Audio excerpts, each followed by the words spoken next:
Everyone, কেমন আছো তোমরা সবাই? আশা করি খুব খুব ভালো আছো। আমার পরিবারেও সবাই ভালো আছে। অনেকটাই বেলা হয়ে গেছে, এখন থেকে আমি আমার ভিডিওটা শুরু করছি। এখন বাজে 12টা। তো মেয়েরা স্কুলে গেছিলো, স্কুল থেকে সবাই এসে গেছে আর যে যার কাজে ব্যস্ত হয়ে গেছে। ছোট মেয়ে পাশের ঘরে পড়তে বসে গেছে। তোমরা সবাই জানো যে 12টার সময় মেয়ের আন্টি আসে, মানে ছোট মেয়ের। আর বড় মেয়ের আন্টি বিকেল 4:30টার সময় আসে। এবার কি হয়, স্কুল থেকে এসে ছোট মেয়ে খাওয়া দাওয়া করে মানে করতে করতে আন্টি চলে আসে, তারপরে পড়তে বসে যায়। আর বড় মেয়ে এসে খাওয়া দাওয়া করে ঘুমায়, কিছুক্ষণ রেস্ট করে, তারপরে কিন্তু উঠে আবার দুপুরের খাবারটা খেয়ে তারপরে আবার আন্টির কাছে পড়তে বসে যায়। আন্টি আসে 4:30। দুপুরে খাওয়া দাওয়ার পরে ও আবার অনেকটাই রেস্ট পায়, তারপরে আন্টি আসে, তারপরে পড়তে বসে যায়। তারপরে আন্টি ছুটি হয়ে গেলে আবার সন্ধ্যেবেলা আমার কাছে দুজনই পড়তে বসে। তো এরকমভাবেই চলছে। তো চলো ভিডিওটা দেখতে থাকো, আশা করছি ভালো লাগবে। এই যে এই যে দেখো কি করছে, নে নে কি করছে দেখো, পাউডার দিয়ে কি অবস্থা। আচ্ছা নে, পুরোটা আপেল খেতে হবে। উফ, আরে এরকম করিস না, দাঁড়া দাঁড়া দাঁড়া, উঠায়। দেখো জলটা এখনো কমপ্লিট করেনি, আপেলটাও কমপ্লিট করেনি, দেখেছো? এই যে বিছানাপত্র সব গোছানো কমপ্লিট। আমার মিষ্টি মায়ের স্নান হয়ে গেছে। সবাই জানো আমার মায়ের নাম কিন্তু মিষ্টি, আর আমার ছোট মেয়ের নাম বাবি। তো এই যে এখন স্নান কমপ্লিট হয়ে গেছে, আর স্কুল থেকে এসে খাওয়া দাওয়াও করে নিয়েছে, এখনও ঘুমায়নি। আপেলটা দিলাম, খেয়ে তারপরে ঘুমিয়ে পড়বে। তো তারপরে দেখো চোখ মুখের কি অবস্থা হয়ে গেছে। ঠিক আছে, ও খাক। চলো টাটা, টাটা করে দে, টাটা করে দে, আবার ঘুম থেকে উঠে দেখা হবে। এই যে মাছ নিয়ে এসছে, এটা হচ্ছে কাতলা মাছ। এই যে চলো মাছটা ধুয়ে নিই, আর ওইদিকে ভাত বসিয়ে দিয়েছি। চলো মাছটা ধুয়ে নিই, তারপরে আবার আসছি। তো দেখো মাছ ধোয়া কমপ্লিট, নুন হলুদও মাখিয়ে নিয়েছি, আর দেখো একটুখানি তেল নিয়ে এসেছে। তো এটা বেগুন দিয়ে করব, বেশ ভালো খেতে লাগে মাছের তেল, আমার তো ভীষণ ভালো লাগে। তো চলো তোমাদের সাথে রান্না করতে করতে একটা কথা শেয়ার করি। তোমরা যদি আমার এই কথাটার সাথে একমত হয়ে থাকো, তাহলে অবশ্যই কিন্তু আমাকে একটা কমেন্ট করে বলো। তো আগেকার দিনের লোকেরা বলতো যে যেই পরিবারে কেউ মারা যায়, সেই পরিবারে যদি 1 বছরের মধ্যে কোনো সন্তান আসে, তাহলে যে মারা যায় সেই নাকি আবার ফিরে আসে। তো ভগবান নাকি তাকে আবার ফিরিয়ে দেয়। জানি না কথাটা কতটা সত্যি বা কতটা মিথ্যে। তো কথাটা কেন বললাম চলো বলি। আমার শাশুড়ি মা তো মারা গেছে, 1 বছর কয়েক মাস হয়েছে। তো তখন তো আমার কোনো চ্যানেল ছিল না, সেই জন্য তোমাদেরকে কিছু বলিনি। আর এই চ্যানেলটা যখন খুলেছি আস্তে আস্তে সবটাই তোমাদেরকে বলবো, দেখাবো। আর আমার শাশুড়ি মা আর শ্বশুরমশাইকে আর দেখাতে পারবো না ছবি ছাড়া। তো ভীষণ মিস করি তাদেরকে। তো যাই হোক, 1 বছর কয়েক মাস হলো বললামই যে মারা গেছে। তো তার মধ্যে বাৎসরিক কাজ হওয়ার আগেই কিন্তু আমার ননদ আবার সেকেন্ড বার মা হয়, মানে মেয়ে হয় আমার ননদের। তো সবাই বলে যে আমার শাশুড়ি মাই নাকি অন্য রূপে ফিরে এসেছে আমার ননদের ঘরে। জানি না কথাটা কতটা সত্যি, সবাই বলে, সেজন্য আমরাও সেটাই ভাবি, আমরাও সেটাই মনে করি যে আমার শাশুড়ি মাই ফিরে এসেছে। আসলে এটা শান্তি পাই বলে, বা দেখে শান্তি পাই। তো ছুটকিটাকে তোমাদের সাথে শেয়ার করা হয়নি, এখনও ওকে দেখাইনি। তো ও তো খুব ছোট, একটা সময় আছে দেখানোর। তো অবশ্যই আমার ননদকেও দেখাবো। আর ননদের বড় মেয়েকে তোমরা দেখেছিলে, কিছুদিন আগে আমাদের বাড়িতে এসেছিল, আগের ভিডিওতেই আমি শেয়ার করেছি তোমাদের সাথে। তো সেখানে দেখতে পেয়েছিলে। আর ছোট মেয়েকে অবশ্যই তোমাদেরকে দেখাবো। তো একটু ধৈর্য ধরো, দেখাবো। তো দেখো তোমাদের সাথে কথা বলতে বলতে কিন্তু আমার মাছের আলুগুলো কষানো হয়ে গেছে। তো চলো ভিডিওটা দেখতে থাকো, আশা করছি ভালো লাগবে। তো চলো আরও কিছু কথা বলি তোমাদের সাথে। একটা কথা বলি তোমাদেরকে, তোমরা কিন্তু সহজে কোনো লাইক করো না, কমেন্ট করো না। জানি না কেন, তোমাদের কি আমার ভিডিও ভালো লাগে না? তাহলে ভালো না লাগলে সেটাও কমেন্ট করে বলো। আর জানো তো, খুব কষ্ট করে ভিডিও বানাতে হয়, তারপরে এডিট করা। তোমাদের একটা লাইক, একটা কমেন্ট কিন্তু অনেকটা মোটিভেট করে পরবর্তী ভিডিও বানানোর জন্য। তো ভিডিও এডিট করা, তারপরে সংসার সামলানো, দুটো বাচ্চাকে মানে দেখাশোনা করা অনেক চাপ হয়ে যায়। এবার বলবে যে কেন ভিডিও বানাও? তাহলে আসলে কি বলো তো, ভিডিও বানাতে আমি খুব ভালোবাসি। আর তোমাদেরও যদি ভালো লাগে, ভিডিও যদি ভালো লাগে, তাহলে অবশ্যই একটা লাইক করে যেও আর একটা কমেন্ট করো, অনেকটা ভালো লাগবে। তো দেখো, তোমাদের সাথে কথা বলতে বলতে কিন্তু আমার মাছের মানে ঝোল, মাছটা আর কি হয়ে এসেছে, কথা বেঁধে যাচ্ছে, দেখেছো? মাছটা কিন্তু হয়ে এসেছে। আরেকটা কথা বলি, সামনেই কিন্তু অনেক ভালো ভালো ভিডিও আসতে চলেছে, আর শপিংয়ের ভিডিও পাবে। পুজো কিন্তু খুব বেশি দিন বাকি নেই, তবে পুজো নিয়ে এবার মাতামাতিও তেমন নেই, তবে একটু তো শপিং করতে হয়। আর আমরা তো মেয়েরা তো সবসময় শপিংয়ের জন্য মানে এক হাত বাড়িয়ে থাকি। আর একটু সুযোগ পেলেই শপিং, বিয়েবাড়ি যাব, শাড়ি নেই, শপিং করতে হবে। তারপরে যে কোনো একটা অনুষ্ঠানে যাব, শাড়ি নেই, তখন আমরা শাড়ি খুঁজে পাই না। আলমারি ভর্তি শাড়ি আছে, কিন্তু আমাদের চোখে পড়ে না যে কোনটা আমরা পরে যাব। তো সেই জন্য তো শপিং করতে হবে, আর বিশেষ করে বাচ্চাদেরকে তো দিতেই হয়। আর বাচ্চাদের নাম করে কিনতে গিয়ে তারপর নিজেদেরও অনেক কিছু হয়ে যায়। তো এটা তোমাদের সাথেও হয় কি না বলো? আমার সাথে তো খুব হয়। আমি আমার বরকে বলি, না আমি কিছু কিনবো না, কিনবো না। তারপর লাস্টে মেয়েদের জন্য কিনতে গিয়েও আমার আমার হাজব্যান্ড বলে, এটা নাও, ওটা নাও, তুমিও নাও, এরকম। আর তখন আর না বলি না, তখন কিন্তু আবার নিয়েই নিই। কিন্তু বাড়ি থেকে যাওয়ার সময় বলি, না নেবো না, নেবো না, অনেক আছে, অনেক আছে। আবার যখন কোথাও ঘুরতে যাই, তখন বলি আমার শাড়িই নেই, আমার কিছুই নেই, আমি কি পরে যাব, তখন কিন্তু ভেবে পাই না। দেখো, রান্না হচ্ছে ওইদিকে, আর এদিকে কিন্তু মেয়ের আন্টি চলে গেছে, ওর জন্য মেয়েকে কিন্তু স্নান করিয়ে চলে এসেছি, মেয়েকে একটু ফ্রেশ করিয়ে দিচ্ছি। তো এখন কিন্তু মেয়ে কিন্তু খেয়ে দিয়ে ঘুমাবে। আর মেয়ের খেতে তো 1 ঘন্টা লেগে যায়, ওকে আমার তো খাইয়ে দিতে হয়, 1 ঘন্টা লেগে যায়। তারপরে ঘুমোতে ঘুমোতে কিন্তু 4টে বেজে যায়। আর ওইদিকে দেখতে পাবে যে 8টার সময়ও কিন্তু ওকে আমি ঘুম ভাঙাতে পারছি না। আবার এদিকে রাতে দেরি, আবার মর্নিংয়ে উঠে স্কুল যেতে হয়। তাহলে বলো কতটা চাপ হয়ে যায়। আর আমারও তো ভীষণ চাপ হয়ে যায়, যেহেতু ও ঘুমায় না, সেই জন্য আমিও ঘুমাতে পারি না। তো দেখো, তোমাদের সাথে কথা বলতে বলতে আবার এদিকে চলে আসলাম রান্নাঘরে। তো মাছের ঝোলটা হয়েই এসেছে, আর মাসি কিন্তু এখনও আসেনি। তো মাসিকে ফোন করলাম যে তুমি কখন আসবে, দেরি হয়ে যাচ্ছে। তো বললো যে আমি এক্ষুনি আসছি। আসলে আমি সবটাই বুঝি, ওনাকে একটা বাচ্চা মানুষ করতে হয়, সেই বাচ্চাকে স্কুলে দেওয়া, নেওয়া আসা, পড়তে দিয়ে আসা, তারপরে একটা বাচ্চা থাকলে যে কতটা মানে কিছু করতে হয়, কত কিছু করতে হয়, কত এক্সট্রা কাজ থাকে, সেটা তো আমাকে আর বলে দিতে হবে না। তারপরে 4-5 বাড়ি কাজ করে সে, জানি খুব কষ্ট হয়ে যায় মাসি। তবু ফোন করলাম যে আসো। দেখো, কথা বলতে বলতে মাসি চলে এসেছে, বাচ্চাটাকে স্কুলের থেকে বাড়িতে দিয়ে এসে তারপরে কিন্তু আমার কাছে কাজ করতে চলে এসেছে। তো মাসি ওইদিকে ঘর মুছছে, আর আমি দেখো ওই তেলটা দেখলে না, সেই তেলটা কিন্তু বেগুন দিয়ে রান্না করছি। আর দেখো, কড়াইটা পুড়ে গেছে কীরকম, জানি না কেন, এই তেল, মাছের তেল রান্না করতে করতেই আমার কড়াই পুড়ে যায়, প্রত্যেক সময় তাই হয়।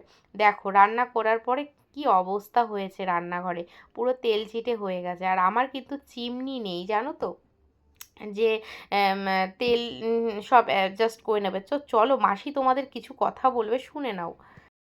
আমার বন্ধুরা কেমন আছে, কোনো সময় তো জিজ্ঞেস করো না। বন্ধুরা তোমরা কেমন আছো? দেখেছো, আমি বলার পরে তোমাদেরকে জিজ্ঞেস করছে। রোজ যে জিজ্ঞেস করবে যে তোমরা কেমন আছো, তা জিজ্ঞেস করে না। মাসির এখন মনটা খুব খারাপ, সব ভুলে যাচ্ছে মাসি, সব ভুলে যাচ্ছি। আর জিজ্ঞেস করবো কি বলো, হাসতে হাসতে জীবন বেরিয়ে যাচ্ছে। ঠিক আছে, চলো এই গ্যাস, হ্যাঁ গ্যাস ট্যাস পরিষ্কার করি, তারপরে আসছি, তারপরে আবার আসবো। দেখো, তখন তোমাদেরকে বললাম না যে আমি গ্যাসের ওভেন টোভেন পরিষ্কার করে নিচ্ছি, মাসি বাসনটা মেজে নিচ্ছে। আর দেখো, আমার দেরি হয়ে গেছে বলে, মাসির আজকে কাজের দেরি, মানে মাসি আর কি আমাদের বাড়িতে আসতে দেরি করেছে বলে আমারও কিন্তু দেরি হয়ে গেছে, কারণ আমি স্নান করতে যেতে পারছি না। মাসি ঘর মুছবে, তারপরে রান্নাঘর ক্লিন করবে, তারপরে তো আমি মানে বাসনটা মাজবে, তারপরে তো আমি রান্নাঘরটা ক্লিন করব।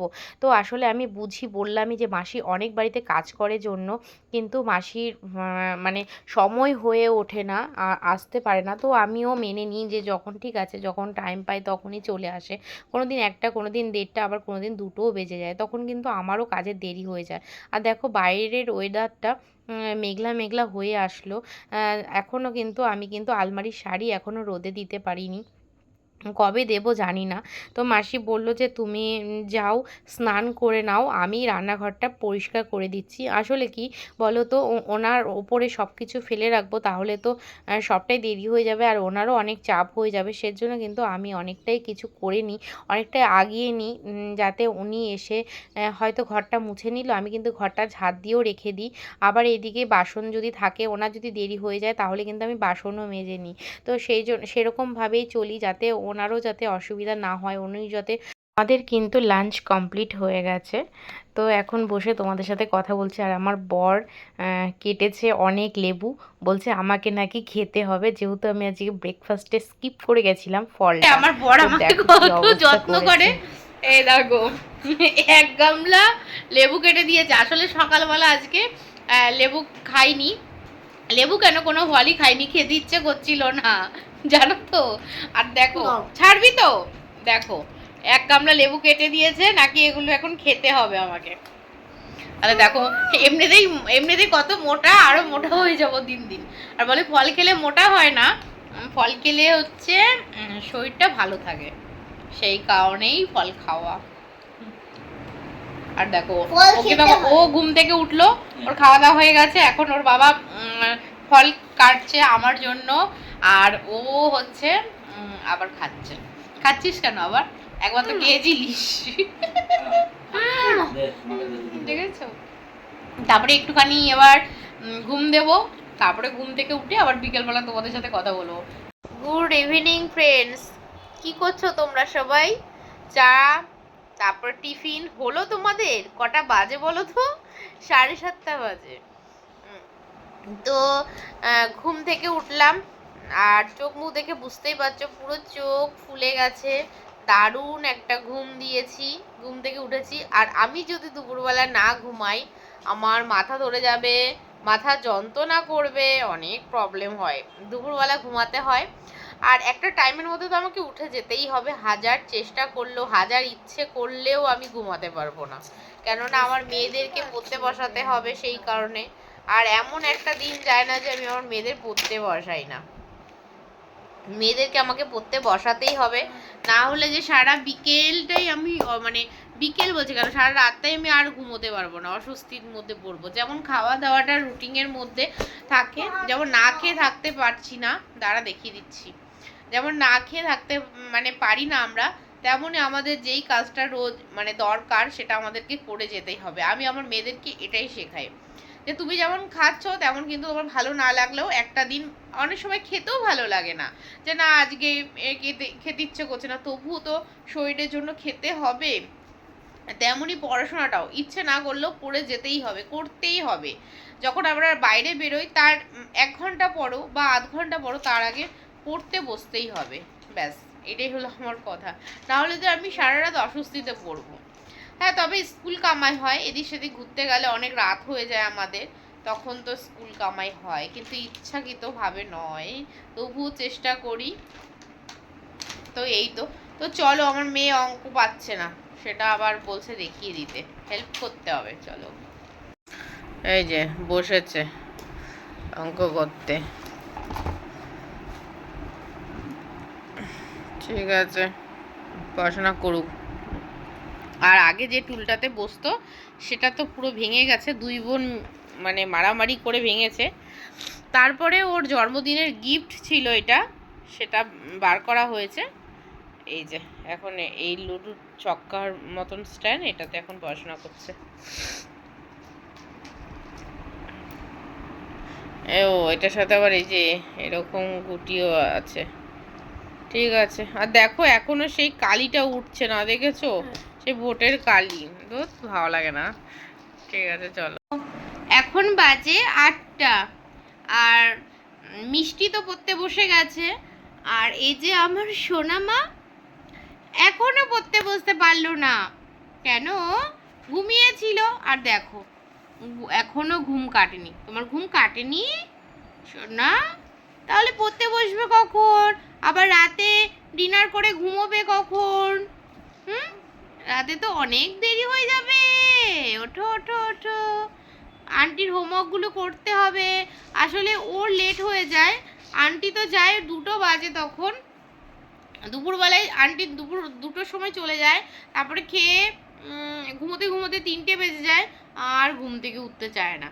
আর বড় মেয়ে তো সকালবেলা এসেই মানে খাওয়া দাওয়া করেই ঘুমিয়ে পড়ে, তারপরে আবার কেমন করছে দেখো, আবার দুপুরবেলা পড়ে তারপরে আবার হচ্ছে ও আবার রাত্রে তাড়াতাড়ি ঘুমায়। তো দেখো সন্ধ্যের টিফিন দিচ্ছি মেয়েদের, আর আমি যতটা পারি ওদেরকে বাইরের খাবারটা না দেওয়ার চেষ্টা করি, যতটা পারি ততটা না দেওয়ার চেষ্টা করি। আর ছোটো মেয়ের জন্য দেখতে পাচ্ছ হয়েছে পিডিয়াশিওর, ওরা ছোটো মেয়ে পিডিয়াশিওর খায়, আর বড় মেয়ের জন্য মোদি কেয়ার থেকে নেওয়া হয়েছে। তো এই যে পিডিয়াশিওর গুলে দিচ্ছি, 2.5 চামচ কি থেকে 3 চামচ এরকমই দিই। তো তোমরাও চেষ্টা করবে বাচ্চাদেরকে বাইরের খাবার না দিতে, আর এটা ভীষণ ভালো, হেলদি। আমি একবারে মানে 1 কেজি কিনে নিয়েছি, 1 কেজির দাম 1700 টাকা, আর 400 গ্রামের দাম 700 টাকা। তো আগে বুঝতাম না, আগে 400 গ্রাম করেই নিয়ে আসতাম, কিন্তু এখন কিন্তু বুঝতে পারি যে সব বড় জিনিস নিলে কিন্তু অনেকটা কিন্তু হ্যাঁ হ্যাঁ মানে লাভ হয়, সেই কারণের জন্য কিন্তু একবারে বড়টাই কিনে নিয়েছি। তো চলো মেয়েদেরকে গুলে দিই, তারপরে আসছি আবার। তো দেখো একজনের জন্য ম্যাগি, একজনের জন্য পিডিয়াশিওর। ওই ম্যাগিটা দেখতে পাচ্ছ ওটা বড় মেয়ের জন্য, আর পিডিয়াশিওর ছোটো মেয়ের জন্য। প্রচুর বায়না করলো ম্যাগি খাবে বলে, আমি বললাম যে না পিডিয়াশিওর খাও, বললো যে না মা ম্যাগি করে দাও, ম্যাগি করে দাও। তো আমি চেষ্টায় বিফল, সেই আমাকে করে দিতেই হলো ওর বায়না রাখতে। তারপরে দেখো বাড়ির সামনে দিয়ে যাচ্ছিলো ধোসা, তারপরে বললো যে মা ধোসা খাবো। তো আবার বায়না রাখতে বললাম ঠিক আছে নিয়ে আয়, তো এই যে নিয়ে আসলো ধোসা।